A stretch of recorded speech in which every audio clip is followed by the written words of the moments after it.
Depending on a few factors like the church you're going to, the contract they have, and what you agree to, you can negotiate. You can expect approximately $100 to $180, but it can be a bit higher or lower. Now, this is definitely not enough to do very much with, even if you're out every weekend. This kind of pay works for the miner who lives with their parents and has no bills and is looking to further their skills and get used to the industry. So after accepting projects for a few years and adding on other jobs, it became clear I couldn't allow these projects much more of my time. I had a family to think about, and driving 45 to 50 minutes both ways for under $200 was getting old. So I ended up taking less and less projects until it fizzled out. Fast forward some years later, I have now gone from joining worship teams to running a worship department, and I found myself in need of vocalists and musicians, so I didn't skip a beat. I went straight to Worship Support Network and signed up as a church. When they sent me my quote, I was appalled.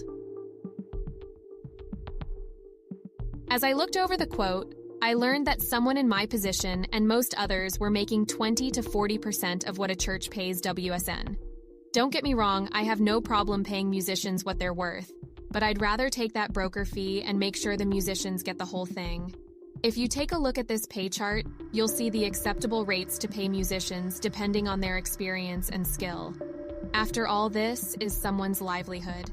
These individuals spend time learning and investing in very expensive equipment, and in any other industry, there would be monetary value for that.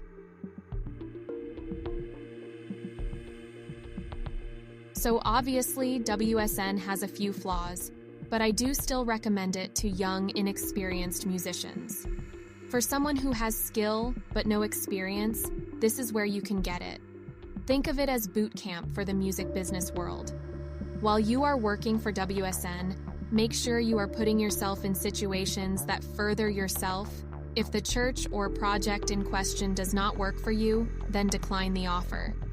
W.S.N is a business first, although they will use classic church guilt trip tactics.